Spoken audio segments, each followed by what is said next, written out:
Hello hi అందరికీ. ఈరోజు నేనైతే ఫిష్ కర్రీ అయితే చేస్తున్నానండి. చూసారా, నేను స్కిన్లెస్ ఫిష్ అయితే తీసుకున్నాను. శుభ్రంగా కడిగేసానండి, పసుపు వేసి సాల్ట్ వేసి. చూడండి, నేనైతే మిక్స్డ్గా పెడుతున్నాను.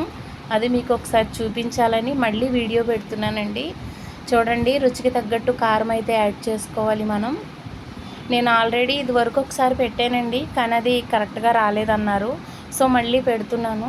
ఇక్కడ చూసారా, నేను కట్ చేసిన ఉల్లిపాయలు, పచ్చిమిరపకాయలు ఎక్కువ దండిగా కోసానండి.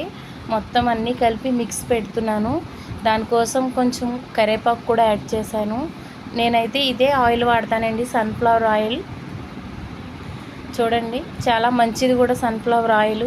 ఇదే తీసుకోండి, ఆరోగ్యానికి కూడా చాలా మంచిది సన్ఫ్లవర్ ఆయిల్.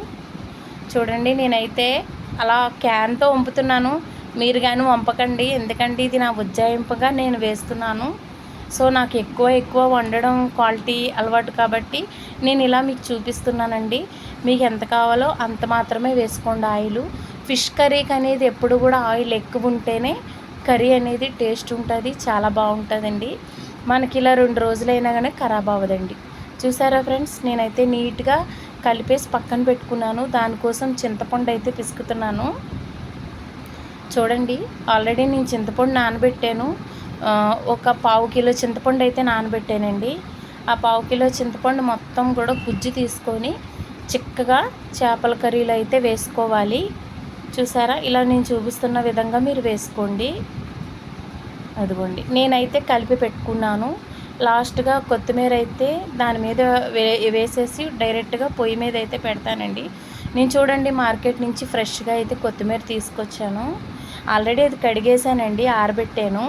సో మళ్ళీ మీకు కడిగి నేను అందులో వేయడం చూపిస్తాను. చూడండి, అదిగోండి, అలా కడుక్కోవాలండి. ఎందుకంటే వర్షం కూడా పడుతుంది, చాలా మట్టిగా ఉంటుంది. సో అలా కాకుండా నీట్గా కడిగి వేసుకోవాలండి. మన ఆరోగ్యం కూడా మనకు అవసరమే. చూడండి, అలా కట్ చేసేసి నేను డైరెక్ట్గా అందులో పెట్టేస్తున్నానండి. అంతేనండి. ఇలా ఆల్ మిక్స్ పెట్టుకోవడం వల్ల మనకి కర్రీ అనేది చాలా టేస్ట్ వస్తుందండి. ఇక మూత పెట్టేసి స్టవ్ మీద అయితే పెట్టేసాను. చూడండి ఫ్రెండ్స్, ఇలా మనకు ఒక 10 నిమిషాల తర్వాత కర్రీ అయితే ఇలా అయ్యిందండి కుక్. చూడండి, బాగా కుక్ అయ్యిందండి. ఇలా ఆయిల్ పైకి వచ్చేంత వరకు కూడా మనం కర్రీ అనేది చిక్కగా ఉడకబెట్టాలండి. నేను కొంచెం ముద్దర చేప తీసుకున్నాను కాబట్టి నాకు కొంచెం టైం పట్టినా నాకు కర్రీ అనేది కరెక్ట్గా ఉంటుందండి. గరిటె కూడా ఎట్టి పరిస్థితుల్లో కూడా గరిటె పెట్టకూడదండి. గరిటె పెడితే ముక్క అనేది విడిపోతుంది కాబట్టి మనం గిన్నె పట్టుకొని తిప్పుతూనే ఉండాలండి. చూసారా ఫ్రెండ్స్, నాకైతే ఇలా కర్రీ అయితే రెడీ అయింది. మీకు నచ్చితే లైక్ చేసి షేర్ చేసి తప్పకుండా సబ్స్క్రైబ్ అయితే చేయండి.